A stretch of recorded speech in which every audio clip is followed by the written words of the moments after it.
Welcome everybody to Twirl Talk Tuesday. I am Kyle Kaiser, and this week is in honor of Black History Month. And we started this discussion back in the spring and had a really inspiring talk one week and then let it go on to the next week because it was so relevant and so needed. And since then, I don't want it to fall flat. And so I brought some people back for the discussion tonight, and I want to really talk about how to do things better. Let's not just talk about stuff, let's talk about what to do better. So some of that will involve some history. So on the panel tonight, and this one's really fun because this is from like my first generation teaching days. So Connie Martin Tiefteller, and Connie was friends with my first generation students. And so much fun. You guys just had so much fun twirling. Connie, welcome. It's so good to talk to you. Well, thank you. I'm glad to join. I was always interested in what you guys were talking about. I just never snuck on. Well, and all of the students from that generation are going to be so excited to see you talking. Also on the call tonight is Yolanda. Wait a minute, your married name. Remember, I had you not married. So what's your married name again? I'm still not married, so McNary. McNary, okay. So Yolanda was one of my students at the university and was a color guard student and also is a mom. And I just have loved and respected Yolanda, and I thought her voice would be really good from a performer aspect in a mainly white ensemble, but also raising daughters and children now that looking forward to the activities they would come in. So Yolanda, it's great to see you. I'm glad to be here. I still miss you. You too. Okay, also on tonight, John Baton Mitchell. So John is a pretty darn important voice in the area of competitive twirling. I'm going to let him do a little bit of a spiel tonight on his focus on twirling to fight cancer. But John and I have been able to have some great discussions, and he's a progressive, educated, forward-thinking person who is passionate about twirling like the rest of us. So John, thank you for joining. I really appreciate the opportunity again, and it's just great to see everyone. Some new faces, some familiar faces, and I'm just ready to, continue the journey and continue to talk and can be in action, right? Just be in action and try to make a difference. One step at a time. Also joining us tonight, Olivia Lynch. So Olivia is champion baton twirler and works at Pitt, was just featured in a USTA article and has been doing some amazing work. And I think that the discussions and the threads of conversations that you have been important to have really helped shape the future. So thank you, Olivia, for joining tonight. Yeah, I'm excited to continue the conversation and having this opportunity. Well, I'm loving that I have new friendships just because of a COVID thing with Twirl Talk. Also, Taylor Bolds. And Taylor Bolds came to me back in the spring under high recommendations under a paper that she had written and the work she has done. And now being a social worker and a former competitive twirler, she continues to pay it forward with the things that she's doing in her passionate life, but also in her career. So Taylor, thank you for being with us tonight. Thank you for having me. So let's get started right now and we have to talk a little bit about the past in order to move forward. And I put a post up tonight that in my research for tonight, just doing a quick general study of African-American females, because that's normally what we're dealing with, and athletes, and to look back that in 1929, Tuskegee had the first African-American track team. And in 1932, two of those women made it to the Olympics, and it was in LA, and they couldn't compete. They couldn't compete, and here they had made it on the team. And it's like, how in America is that ever possible? Then we fast forward. So now let's step away from track and softball, where those people had to work hard enough. But now we go to skating. So I'm thinking like skating, gymnastics, the performance arts of kind of what we deal with. 1986, Debbie Thomas was the first African-American to be able to get a medal in skating. 1986, realize that's in your lifetime, that it was an oddity. And then we go to 2012, And Gabby Douglas was the first African-American to get a medal as a gymnast. Like how absurd is this that that's a thing that we have to talk about? So I was like sitting here just almost like shaking, going, why is that even a thing? So now, in order to talk about the present and where we are, we have to go backwards. So Connie, you're the longest history that I have here in competitive twirling. And in the state of Michigan, you and a couple of other of my students were like the only African-American competitors at the time. So can you give me a little bit of what it was like, and did you think about it? And what were some of the things that were impacting you as being one of a handful of African-American competitive twirlers? You know what? When I was growing up, I did not look at my color. It wasn't a color thing for me. I twirled like I was the only person out there. Mainly, I don't know. I just never saw color when it came to everyone that I twirled with. And I knew I was Black, but I just never was put down or talked about or anything like that. So I felt comfortable. and I totally agree. And so, but I don't want to be short-sighted in saying you were just Right. girls. You Right. were one of that crew of girls that had such a great time together.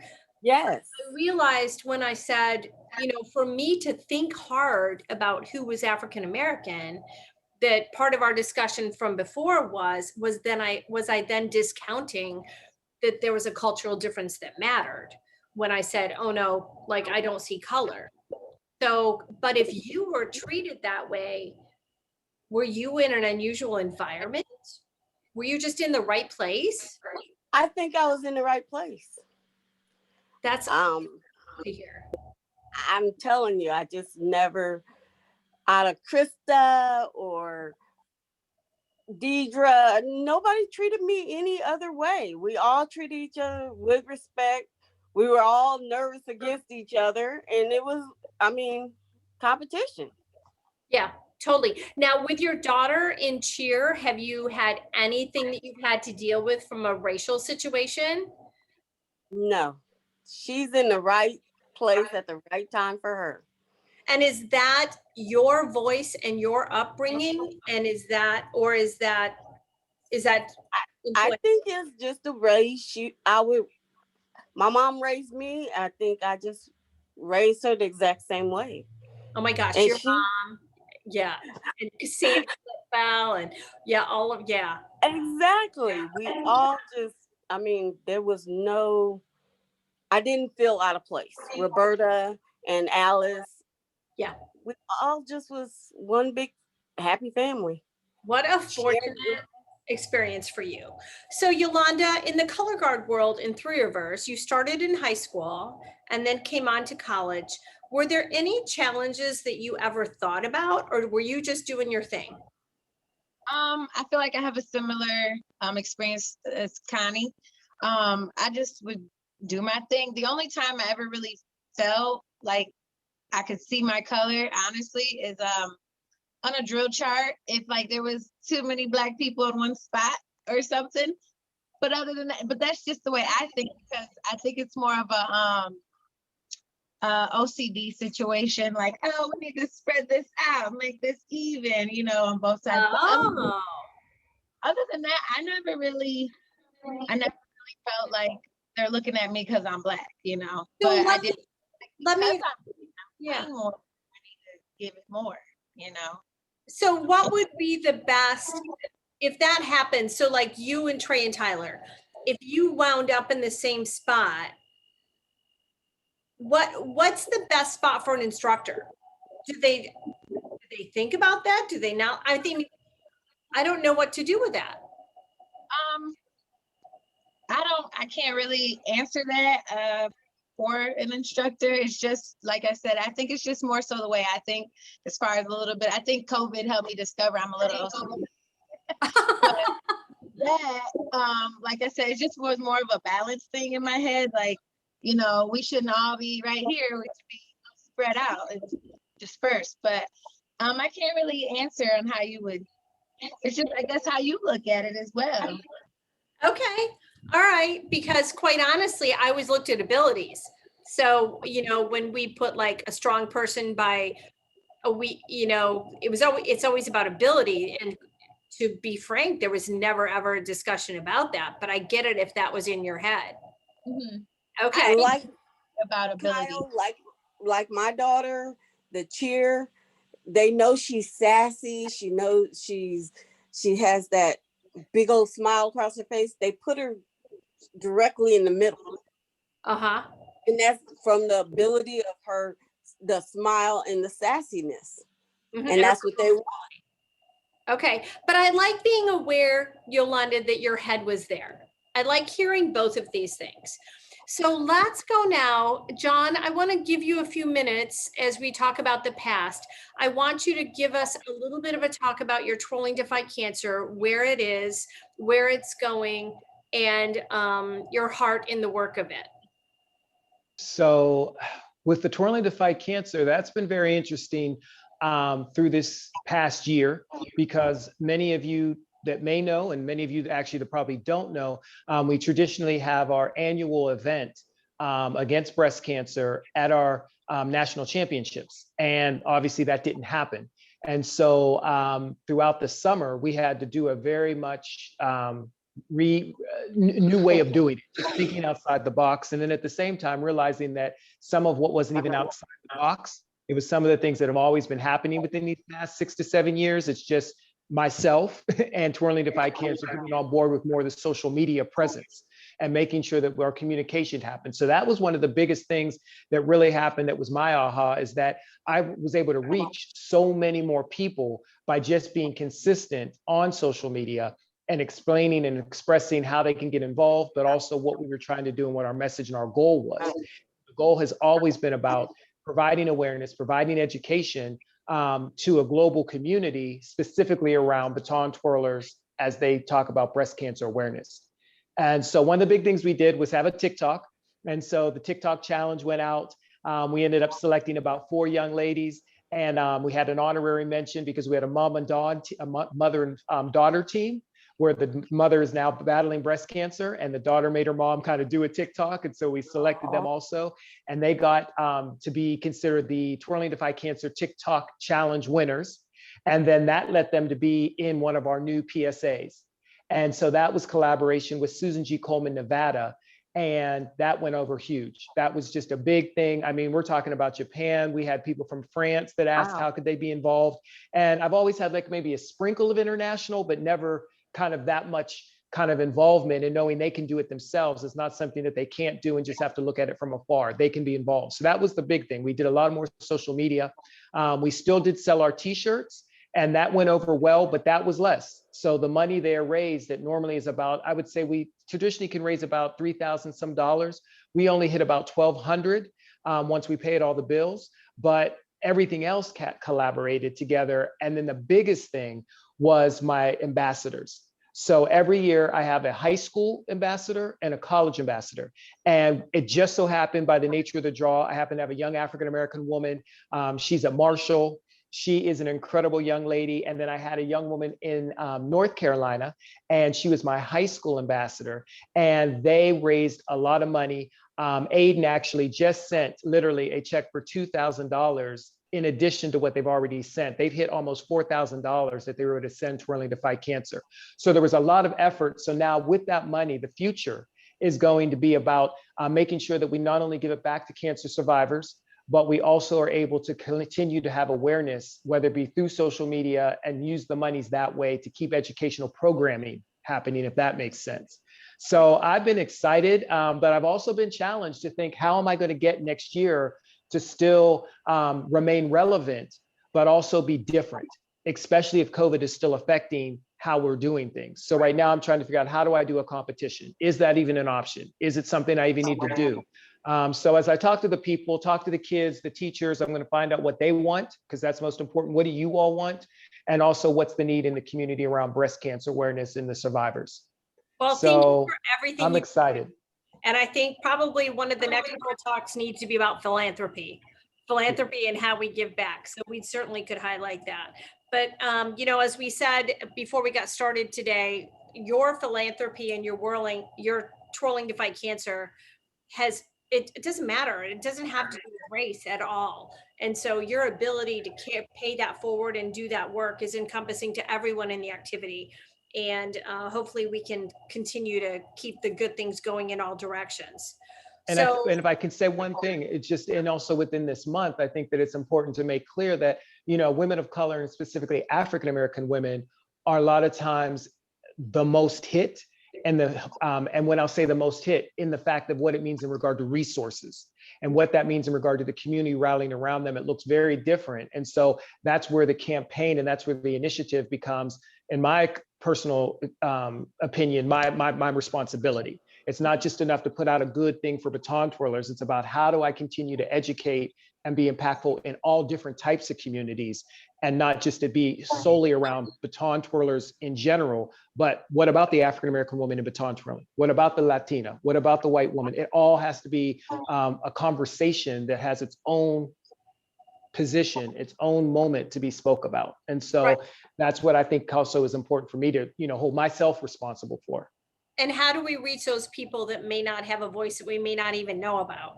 So I think that's an important part of that. So let's go ahead with Taylor. I want to pick up where we left off last time, the work that you're doing now. And so speak to me a little bit about where we left off and how you feel about things right now and how we move forward, that things don't fall flat, that we don't stop the discussion. You're a mover and a shaker. What do you want to do to move and shake me? I think one of the most disheartening things throughout the beginning of, the Black Lives Matter movement that people paid attention to were the fact that some of our more well-known white judges, majors, etc., just brushed it over as an all lives matter thing. And that was sort of one of those steps where I was like, I think I want to take a step back, because they basically are just brushing it aside and reaffirming that, once again, it doesn't matter. It might sound like very kumbaya, like we're working together, but they're not paying attention to my Blackness or Olivia's Blackness or anyone else's Blackness. And I love my Blackness, right? It's special. It makes me me. It's, how I connect with certain people. So something that I think, and it's hard. It's hard to even say what people should do, because they have to want that conversation, right? So when I'm doing therapy with my kids, they have to want to do the work. I can't force them to do it.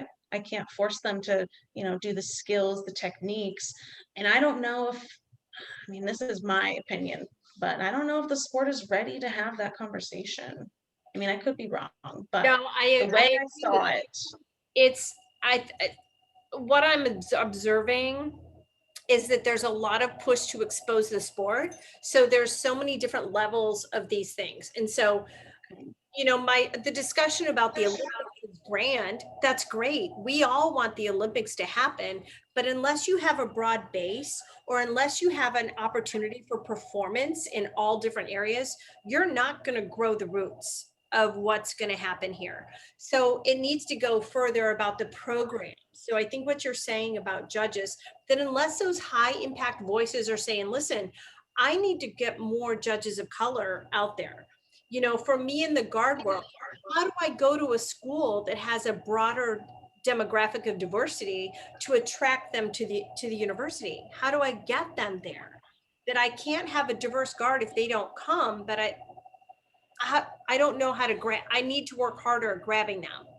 yeah. And so you're exactly right. And the one thing I would hate if we do move in that direction is if we have a program where it's buzzwords of diversity, etc. Don't just put a Black person in one of those higher positions and say, I hit my quota. Cool. Now that Black person can educate the rest of them. No, I will say it again. This is not our job at this moment. So it really needs to be more than just, it's not just a Black person, it is a brown person, maybe someone who's, not skinny, has that bigger build. Diversity is so much more than just skin color. It's not black and white, right? So I'm different than Olivia. I always say that because I see her, but Yeah. Uh-huh. but diversity in all aspects are the way we look, the way we sound, etc. Like it can't just be one person and then they say, okay, I did my part. Mhm. No, you didn't. We need a lot more. Well, like, for example, Yolanda came to me at the university and we wear our hair all the same. And she had braids, and I could tell when she was nervous, and she was nervous coming to me like, what do I do? And I'm like, we can pull your braids back. No, you don't have to have smooth hair like the white girls. And so it's just opening that discussion about that, for you guys that do the pageants, it's like the whole pageant hair thing. No, pageant hair can be all different. It doesn't have to be the same. So I think opening the door to create the tools, and if we started with the color of tights and how you do your hair, then we can keep the discussion going. But I think it's what I'm hearing is it's about the tools. Like it's about recruiting more twirlers. It's about making the experiences positive, like it was for Connie and like it was for Yolanda, and more of that. So Olivia, let's jump to you. Where are we? What's happening, and is there anything that's moving forward, or is it stalled out? I mean, I'm seeing some positive thing like the USTA, like celebrating Black History. I believe this is the first time they've ever done something like that. So I'm really excited that they are taking steps that way. But like Taylor said, it can't just be 1 month. It can't just be like one person. It has to be all these people working together.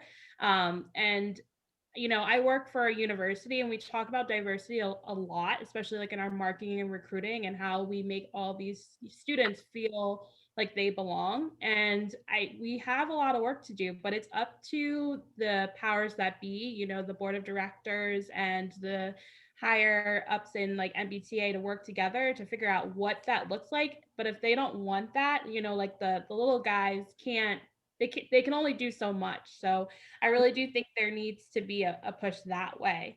I received a lot of messages after the first time I talked. It wasn't the panel, but it was like the one that I like was listening to, and we were just talking about, Black Lives Matter, and it was great. I got all these like compliments or like messages like, hey, we need to do something, or like, hey, let's talk about it. But that's it. Nothing happened. So I just feel like there needs to be like we can only put ourselves out there as volunteers, but if nobody's going to accept our volunteerism and like bring us to the table, there's really not much else that we can do. As Taylor said, like they have to want it. But I think our sport can be there, but we have to have open hearts and open minds. I do think there should be a diversity inclusion committee. I put that in my USTA interview. And like Taylor said, it's not just black and white, it's different shapes. I'm a bigger girl. I've always been. So I've had different experiences of being a black girl in baton twirling and also being a heavier girl in baton twirling. And when I looked at myself, when I was, twirling, I didn't think I was heavy, but I was told like I always had to lose at least 10 pounds if I wanted to win Miss Major of America. You know what I mean? Right. And that's not just, from, friends or family. It's from coaches. It's from, judges. So I think there needs to be some education there, and there needs to be a committee to hold everybody accountable to be able to provide those resources and tools. We have a lot of these great businesses that are doing great things with baton twirling, and it'd be great for them to have those tools to be able to stay relevant. So if we ever do get to the big leagues of being with Nike or with the Olympics, they're able to keep those trends and continue to like grow with us. So I definitely think we have a lot more to go. There's a lot of talking. There's just no action. Well, and it's a great job with I think some of it, I love what you're giving me. So I think some of it is about opening the dialogue and just having the discussions and using the words and because if nobody talked about that something wasn't right, maybe people still did it because they weren't going to acknowledge it wasn't right.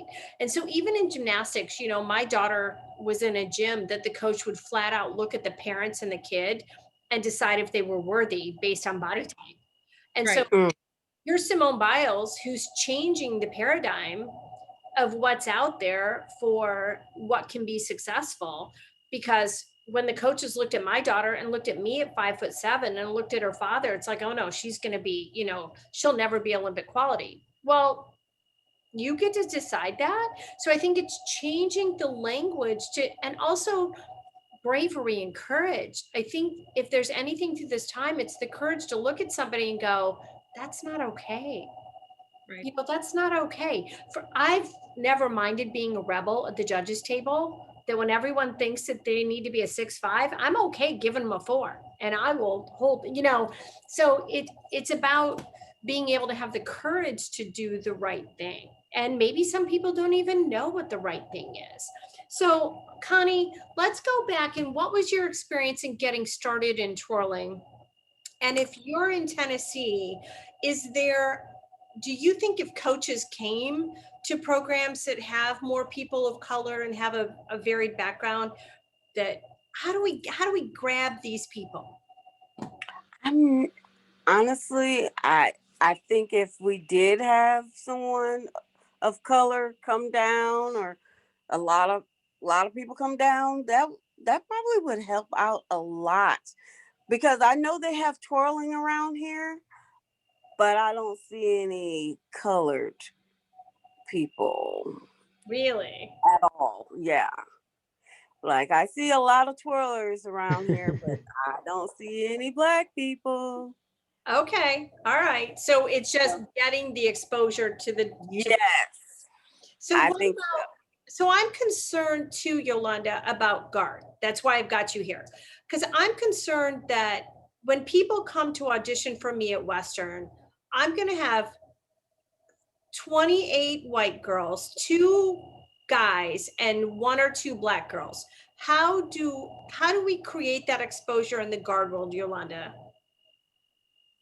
Um, that's hard for me to answer just because like I come from a town, like I'm in a predominantly white town. So I've always been like the token, you know, I'm the token black girl that's in band or that's doing guard. So as far as exposure, I just think it comes down to like people like you going places and stepping your foot in those doors and saying, hey, and going to those like little gas stations and putting up a flyer, you know, you might have to go to the hood and put up a poster or something saying, hey, I'm interested in this community. Anybody in this community interested in me? You know, you kind of just have to put your foot out there, and we just need, I guess, more white allies out there that are willing to be the rebel and, you know, stand up for us and say, I'm interested in you. I'm here for you. And Oh, that's good. So I like that. would it be worthy to send any Western, like university guard people to do clinics in some areas that are not as represented at the university? yes, for sure. Actually, when I was in high school, we had a guard come, and she was our coach for like I think half the year, just till we got another coach. But I really don't know what she was, but she was a person of color. She might have been mixed or something, but I'm not gonna lie, I kind of got excited, like, okay, from Western, and you care about us, and you're here. And I like I said, I might have been the only one excited just because I saw she was a person of color and I'm black, but you know, I had other white girls with me, so I don't know if they were excited like I was, but just to have her come from Western and be a person of color to our little town meant a lot to me. No, isn't that what we keep hearing? That, you know, people want to see people that look like themselves, and they have to know that that's possible. So, John, where do you think things are right now? You're sitting with your feet in the professional world and you're in touch with athletes. Where are things right now? I think that things are sitting in lack of awareness. Although there's been exposure and there's been information given, there's been protests that have happened in the space of baton twirling. It's almost like this is the first time in a while that the conversation has hit everybody in some kind of way. And so the Band-Aid has been ripped off. And so we've seen a lot of true colors, and that's okay, because that's the problem, is that our sport has been created to be about image and about a facade and about a mask. And to move forward, the mask has to be put down for a while and maybe even destroyed in some ways to create a new way of being, to be relevant in the 21st century. We are relevant to ourselves because we love the sport and we did the sport. But relative to the masses, we haven't figured that game out. We haven't understood that kind of walk. And so in not understanding that walk, it's not a wonder that we see the HBCU system still being very much in their HBCU system, and the USTA and the MBTA system being in their MBTA, USTA systems. And it's not making any of them wrong. It's just understanding how much we don't incorporate, involve, and include each other in that, and value what we bring to the table to become stronger and better. USTA and MBTA, of course, are attempting to do that for the Olympics, as you mentioned, but you also mentioned, but the diversity that we're coming to the table with as being Americans does not look like what America looks like. Our elite level of twirlers that will be presented to the Olympic Committee will not reflect the United States of America as of yet. And so that's the work that has to happen. But most important, it has to be called out. And then the leaders have to then feel that it's valued enough to not just go on deaf ears. They have to hear it in order to be able to then support it, so that the people that may want to be on the ground with their boots on in the trenches, going into the communities, pulling the kids in, are not feeling like, once I got a whole army of kids, I don't want to bring them to the competition and everyone look like they're zoo animals. We've got to, you know what I mean? We have to really, and we have to make sure that we're understanding, how do we get more ownership? There we go. How do we own the fact that we've missed the page throughout the years in baton twirling, and knowing that we haven't been as inclusive as we could be? We have diversity there, but how much have we worked? And more importantly, let me be a little more real, how much have the white women that have run the sport and have owned that sport been able to say, it's okay, and I can still win, and I can still be a champion, but I can also be competitive with the most, Blackest girl, with the most Latinoist, Latin, the most Asian girl, and we still can all create a good sport and still all be there. It's not going to just take away from me. I think that's what we're seeing right now, or at least what I feel I'm seeing, is a lot of fear that if we include too much, that then the fear will be that we don't have, as white women, which has been our sport. This has been our sport. And I'm nervous that it might be taken away if we get too much diversity. Okay. And I so think the discussions are interesting because people are afraid to say what their truth is at that moment. correct. So let's correct. go to like the moment when the Japanese have been so dominant. Yep. To be able to say, just because they come in front of you and they're Japanese doesn't mean they're a champion. Like, Correct. you've got to really be able to assess what's going on. And so there's so many levels to this, and there's so many layers that I'm really intrigued with, that I want to get a starting point. I want to get a jumping off point, because it's almost like the judging education has to be changed. So for Yeah, that, the education has never happened. right. So that whole discussion Right. about, like, just because you assume that a Japanese person is going to be fabulous, let's take it the other way. Let's assume an Olivia Lynch is not the right body type. And then I remember judging Olivia. And I remember going, my Lord, this girl is darn good. And being able to just assess the qualities. So when I hear this discussion here, like Yolanda getting her dots in guard, it was on qualities. It wasn't on color. Or Connie's experience was about skill level and quality. And so how do we have that discussion in education? But we have to remember and learn from what has just happened within this year, because what this year has done has been a lot of teaching opportunity and a lot of learn opportunity for us as the adults. And that, and what you described was so critical, because it's we have not been trained. And most importantly, white America has not been trained to understand how to navigate through this. And so when you look at a group and a guard, and you see that you have maybe 4 African Americans, or let's make it an uneven number, 5 African American boys, girls, whatever, on the line, it hasn't been taught that it's okay to do all of those things, to look for the quality and the talent, and also recognize that we've got some diversity. It's not an all-white squad this year. It hasn't been for the past 2 years. So am I going to strategically put for one song all the African American guard members that are mine together and have it 5 and then all the white girls around them? Or am I going to spread them out on another song? And I can articulate that and explain the method and the reasons and the why and the power in numbers and however it is. But that's an education. Do you know what I mean? That's an awareness. That's a confidence that you understand why you're doing it, and not because you're doing it just because it's the most comfortable thing or it feels like it's the most quote unquote politically correct thing. No, it's just for my guard, it's going to be the correct thing. I'm going to spread them out. I'm going to put them close together. I'm going to not think about it. I'm going to let the one who, nails the feature to be the one that nails the feature. And that person's going to be in the center, whether they're black, white, can't even see the, blind and can't even see the pole, but they caught it, whatever it might be. That confidence, that understanding of how to be in it is what we have to do in regard to starting at the basics. We've got to educate the adults on how to be okay, and especially the ones that are in the majority, and understanding how to work with diversity, value it, and then, like Taylor said, and then they still have to drink the water. We can get them to the well, but if they don't want to drink that water and they want to still have it be just about, I always use Grease as the soundtrack. If they only want to have Grease be the main soundtrack that we hear every competition, and it never be about another soundtrack that has anybody else besides Olivia Newton-John and John Travolta, then that's always going to be a problem, because the world has moved on. Right. So Taylor, do you feel like people are listening?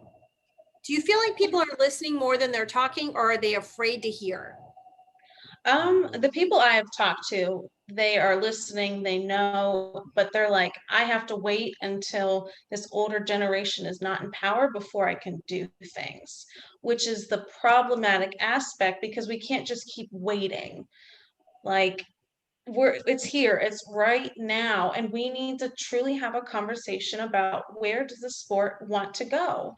You guys talk about wanting to get to the Olympics, but we're not doing anything that shows that we need to be there. Like, every single section of a score sheet talks about presentation and appearance. That score sheet needs to be like redone. I wish you would. Have you studied any of the USTA judging? I have not. I will say I don't know a lot about the USTA at all. It's a different world. It's a different world.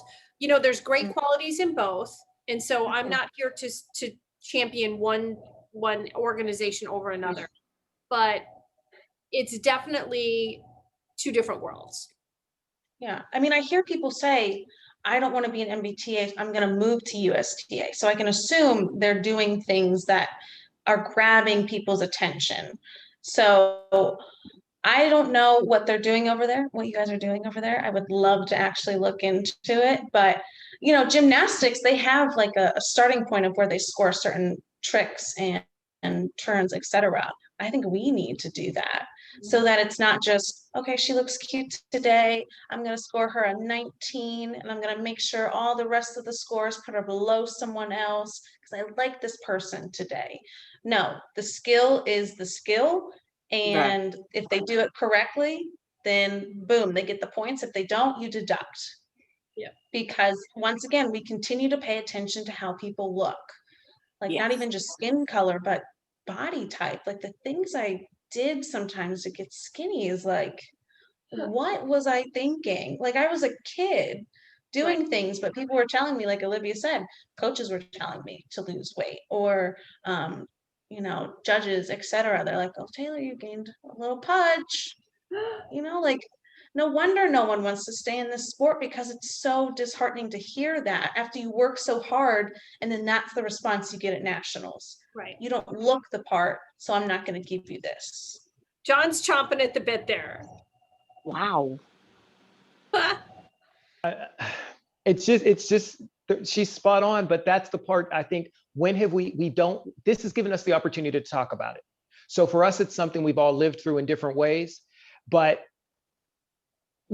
there's never been a platform. We've never created a platform where there be a discussion to then make it that we go into action, to then make it that we have change. And so that's where we're at right now.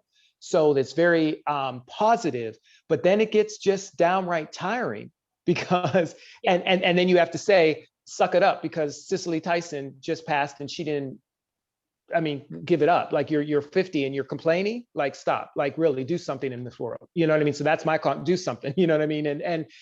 But it just, I listened to Taylor and knowing that I've taught Taylor, knowing that I've worked with Olivia and definitely judged both of them and seen all of their development, and knowing that there always would be something that one would gain and someone would quote unquote benefit from, because one had a look that matched the look that they wanted, and the other would always have to fight to just be damn good in order to just be in the conversation. And I had the opportunity to hear, because that's what coaches were comfortable enough to say in front of me and around me, although I was African American, but the safety was there. So to say those things, and then sometimes absolutely judge from that place, just shows the unfairness. And once again, ice skating can talk about it, gymnastics can talk about it. They're still trying to get diversity and whatnot. But the difference is their sport is internationally recognized and known by the masses. Our sport may have international involvement, but it's not internationally recognized by the masses. They're still surprised that baton twirling still exists. Right.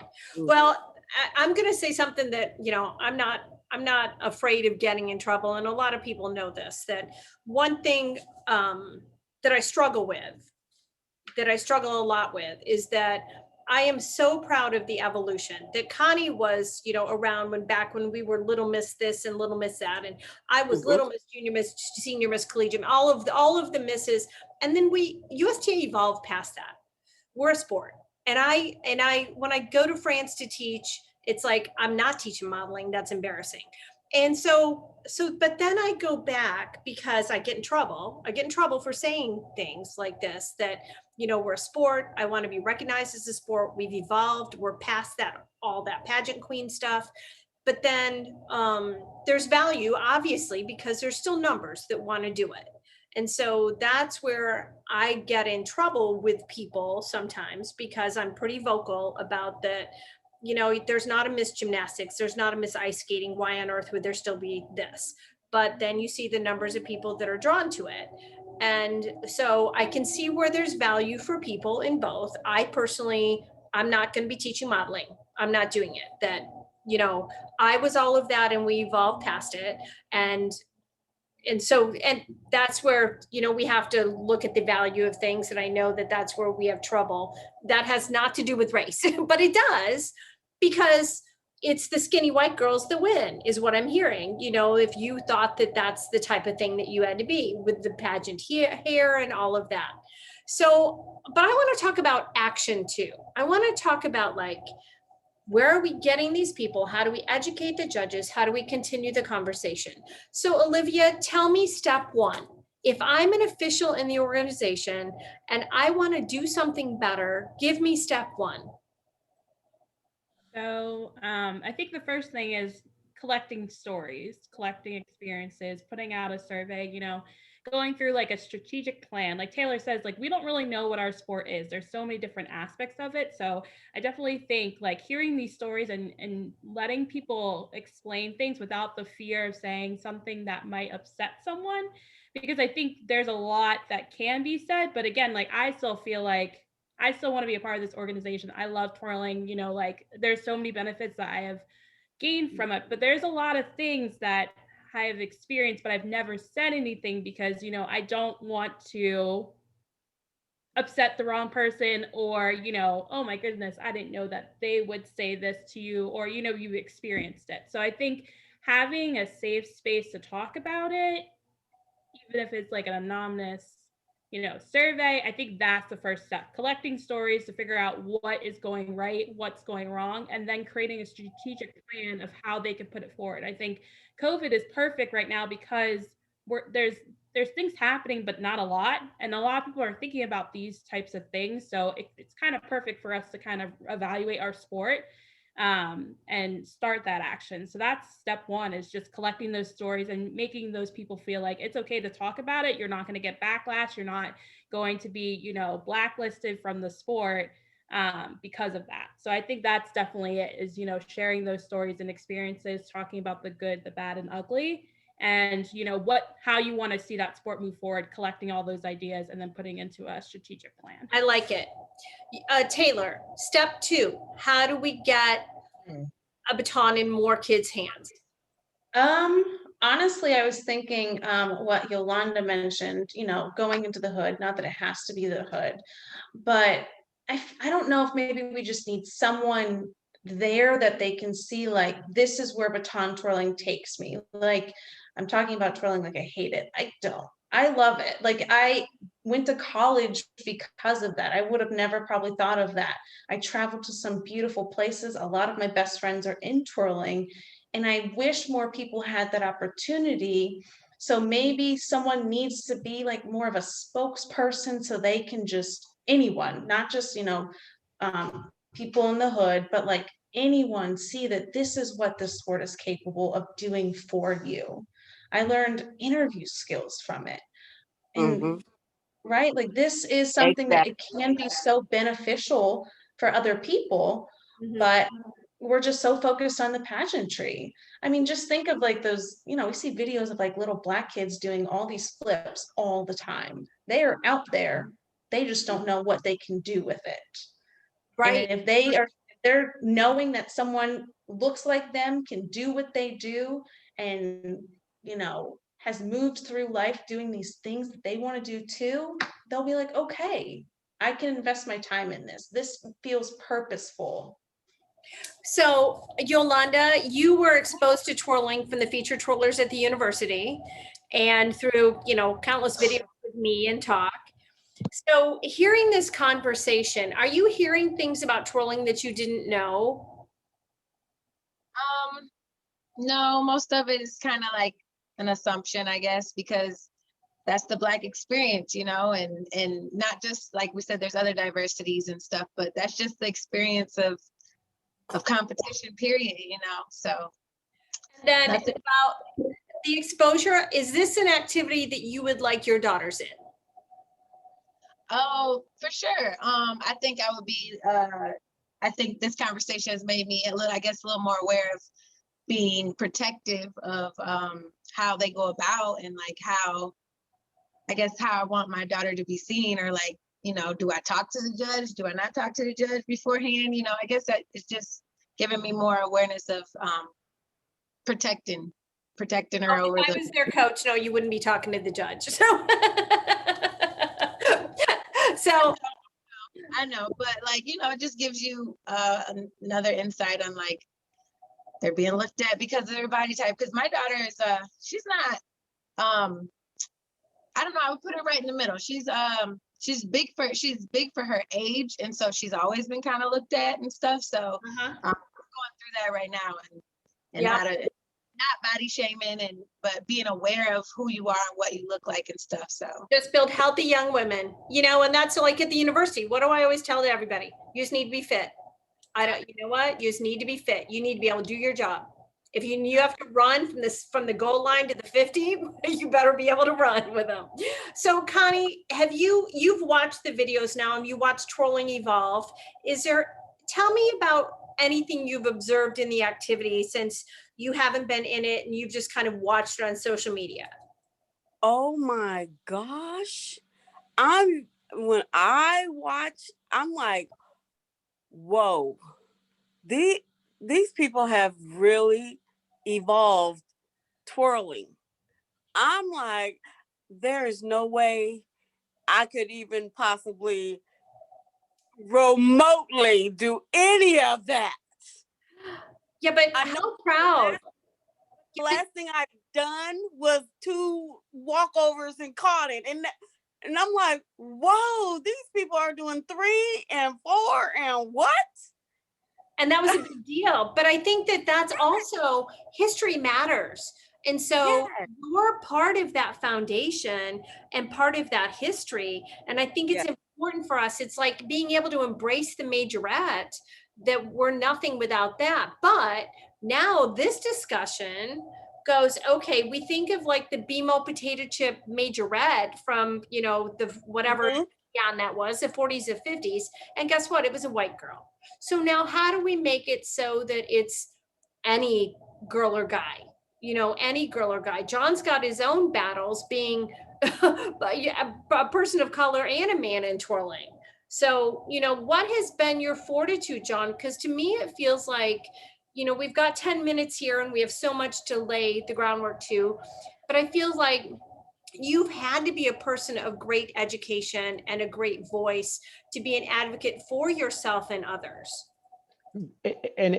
Yes, and it's a call out. That's what, in listening to all the women on this panel tonight, I've said, what are they all saying that's so different, but then at the same time so the same and so unique? And it sounds like it's a call out. And I say it a call out because we have to call out to the students that we taught that happen to be African American, or people, or women, young girls of color, but specifically it's Black History Month. So let's be, just own us. It has to be calling out our Black students that we put our hearts and souls in, and say, we haven't forgot about you and we want you. And so we need you. And so this is how we're going to make sure you come back to the sport.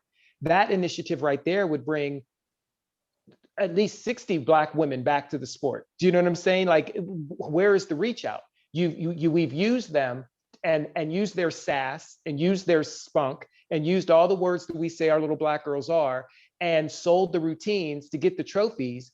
And they may have gotten to college from our dedication to them. But now as women, how have we brought them and continued to invest in them to remain valued in the sport and their voice being critical? So that's the first thing. It has to, it obviously, in my opinion, has to be that I got to suck it up and I have to continue to try to be that leader that leads with collaboration in saying there has to be a committee. I don't need to ask Sandy, I don't need to ask Dawn Sartell if they're interested in one, and is that their concern.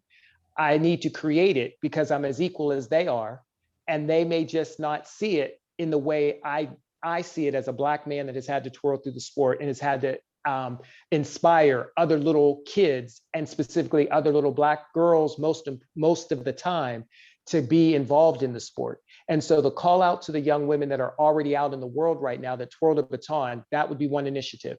The other initiative would be that you described with your color guard and your twirling. If you're at a university, absolutely do a clinic, absolutely do an audition boot camp, as I used to coin it. And you have some girls that are good, your captain, white, Black, or otherwise. If you have a young African-American girl, you bring her or add her, but you go to those target 3 schools of color and go there in the fall and say, by the spring, I want your seniors ready. Or actually, you go to the juniors and say, I want your juniors, by the time they get to be a senior in the fall, ready and feel that we want them on our squad. I can't guarantee they're going to make it, but I need their presence there. And I'm going to invest in them in their junior and sophomore year through an annual clinic that shows that I'm outreaching to them, so that by the time they become a senior and tryouts happen in the spring, they feel like, hey, Miss So-and-so knows that I'm here and I have an opportunity to make it at this school. There's no outreach. So outreach would be the other thing. Go to the schools, and it doesn't have to be all of them.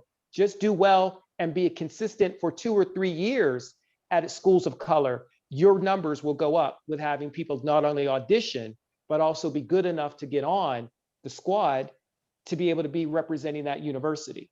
So it would be the outreach. And then the last thing is, we got to remember that we also have to have education and hold people responsible. Because if they're not educated, how can we then hold a judge responsible or a coach responsible in our organization for being discriminatory, for being, you know what I mean? We haven't taught them how to be that. We haven't told that that's a value in our organization and in our sport to rise to that occasion.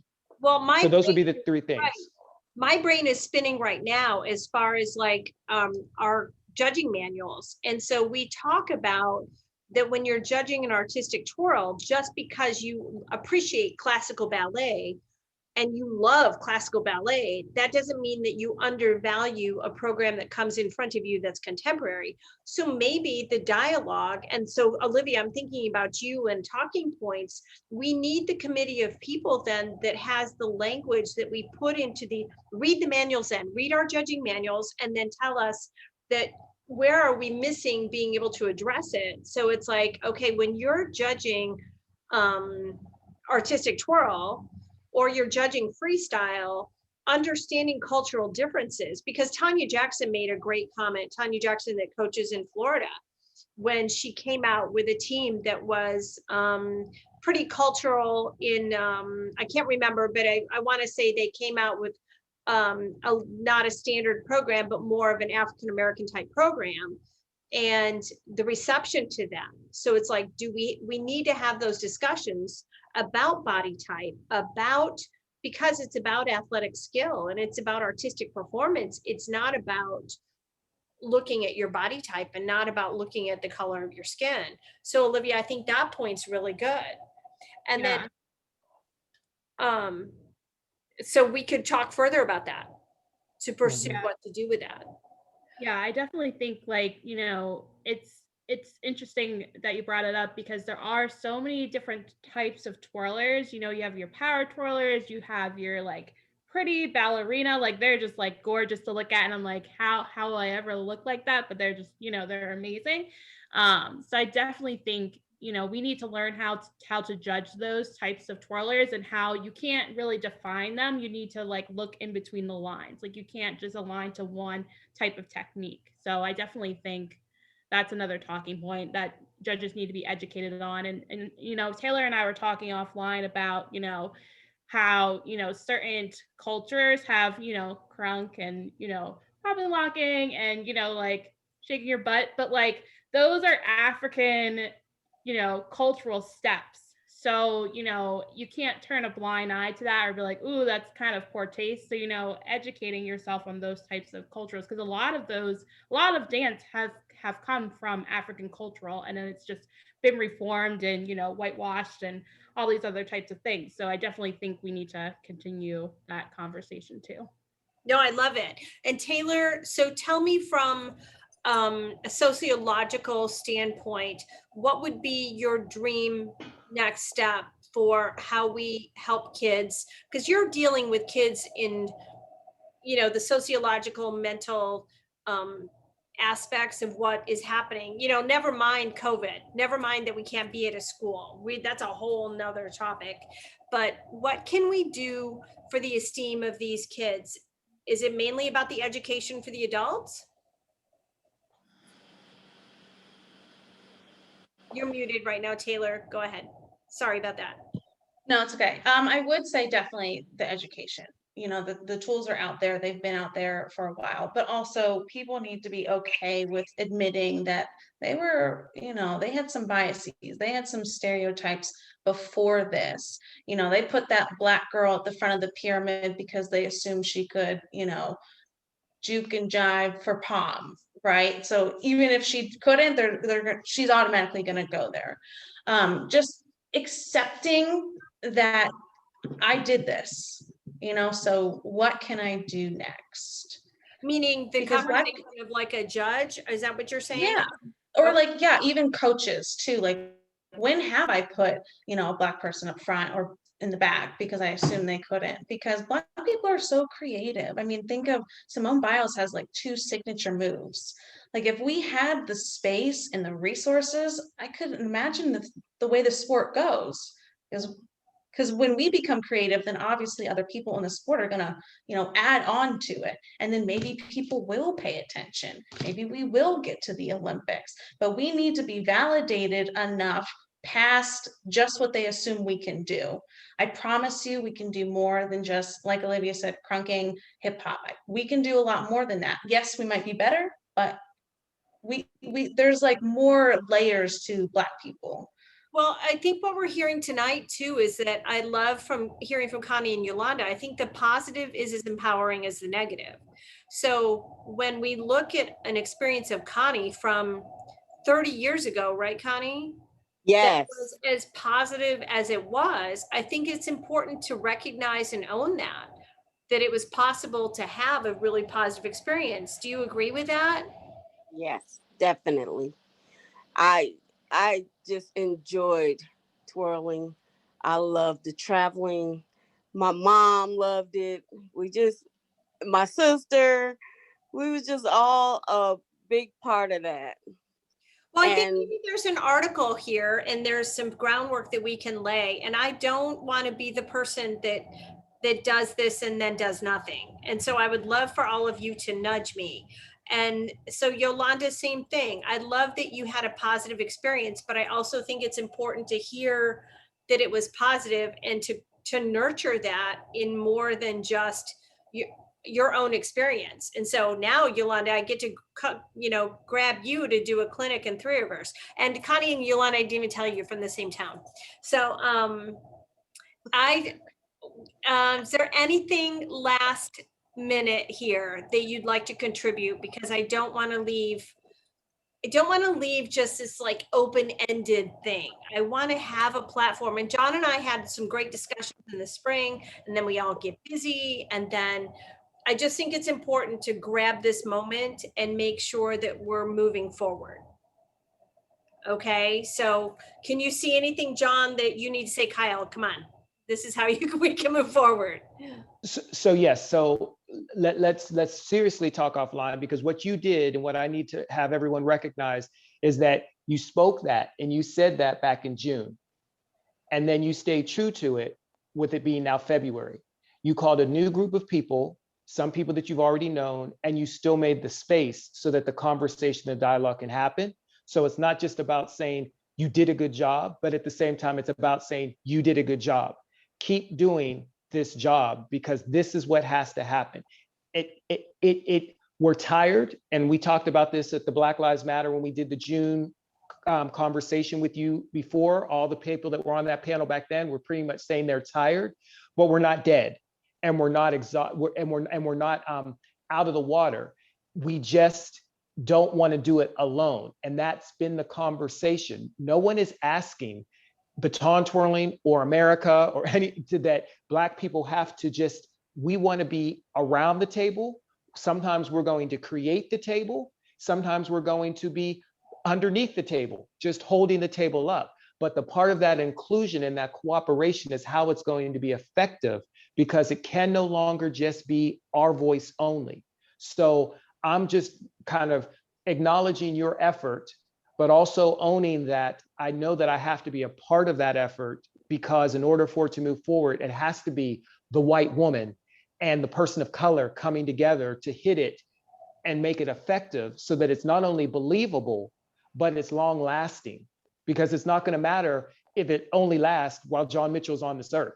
That's narcissistic. Who cares about me? It has to be about that the effort and the value for the social change happens, and that lives a lifetime, not right. About us. So I say I raise my so your question is, what do I say? I'm reaching my hand back out to you to say I'm still here, I'm still involved, I still want to be a part, but I do think now it's probably that time that we put it into action differently, because as the Olympics and all this training is happening and everything, we're missing a lot of women of color by not including them. And we're just going back to the recycled, who has the name? John Mitchell has a name, Taylor Bowles has a name, Olivia Lynch has a name, some of the people in USTA that, have rose to the, but this is the first time I've ever been asked to do Black History Month. I was asked by Mark Nash in USTA to do an interview, which I did. And then you asked, and I have never been asked to do anything for Black History Month and baton twirling in all my years. That's disgusting. That's so awesome. You know what I mean? So I'm there. I'm shutting up. I think we've arrived. And so I always say about my friends that I love having a wide berth of friends, and every friend fills a different cup. And when I look at this panel tonight, all of you fill a different cup, and I think that you're all needed in different ways. So I just want to thank you for coming on. My heart is so happy to see you and to continue the conversation. And I want you all to walk away positively with hope. I think that that's it. We can't just, I hear when Taylor says she's tired and maybe hasn't been heard. I think I want to be the person that hears you, and I want to take this information and education, and I think that we can use it to move forward. And I'm just grateful for your time and your efforts and our history together and everything we've done and everything we can do, because I do believe it will pay off. I think that we can make a change. And I want to make it for you and all the other little kids of color that we have yet to see. That's what it's all about. Thank you all so much, and keep doing great things. Thank you for your time. Thank you. Thank you, guys. Bye. All right. Have a great night, everyone. You too. You Thanks. too.